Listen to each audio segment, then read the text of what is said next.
आता यावर्षी हे दोघं नेते साजरा करणार का नाही करणार मला माहित नाही आहे, पण इम्तियाज जलील नक्की यावेळी या वर्ष मकर संक्रांती खूप जोराने साजरा करणार आहे. माझ्या हातात पतंग असणार आहे आणि जे कट्टर हिंदुत्ववादी पार्टीशी संबंधित आहे, माझी अपेक्षा आहे की त्यांच्या हातात पण 14 तारखेला पतंग असू द्या. आपण बघू कोण कोणाला कापतं. जेव्हा अशा प्रकारचं तुम्ही वक्तव्य देता ना, एक गोष्ट लक्षात येते, कहीं ना कहीं डर सता रहा है, कहीं ना कहीं खौफ सता रहा है की इतके सारे मंत्री आमचे, इतके सारे नेते आमचे.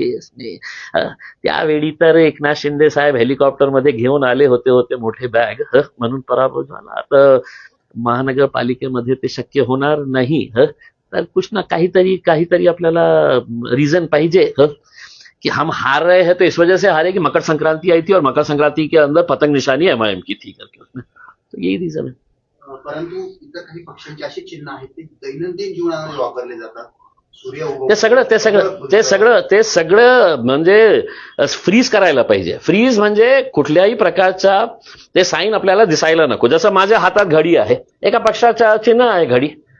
मग कोणीही एका महिन्यासाठी इलेक्शन कमिशनने बंधन घालावं की कोणीही घड्याळकडे बघायचंच नाही, कोणीही आपल्या हातात घडी बांधू नये. आणि हे दोघं नेत्यांनी तर कधी बांधूच नाही. अगर तुम्ही तुमच्या पक्षाची प्रमाणिक असेल तर घड्याळ तुमच्या हातात एका महिन्यासाठी दिसू नये, नाहीतर तुम्ही गद्दारी करणारे नेते सांगण्यात येईल. आणि किचडमध्ये कमळ खेळतं. कमळ कुठे खेळतं? कीचडमध्ये खेळतं. तर 1 महिने कमलने खेळलाही नाही चाहिए. आता लग्न सराईचा मुहूर्त आलेला आहे.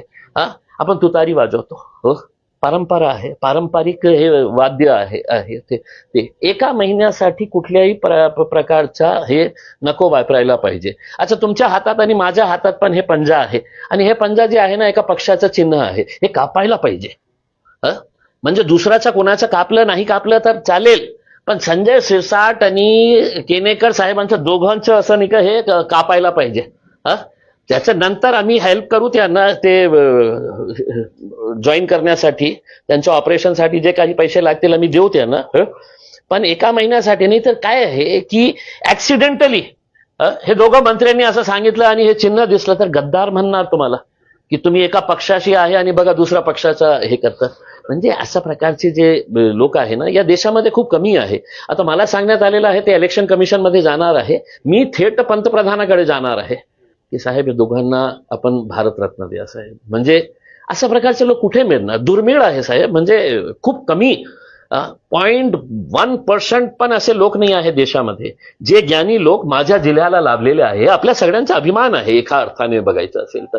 आता ते इलेक्शन कमिशन मध्ये गेल्यानंतर ते इलेक्शन कमिशनरच्या मनात येईल ना की बाबा हे असा मंत्री याला कोणी केलं, तर त्याला सत्कार करायला पाहिजे आणि जे करणारा आहे त्याचाही सत्कार करायला पाहिजे.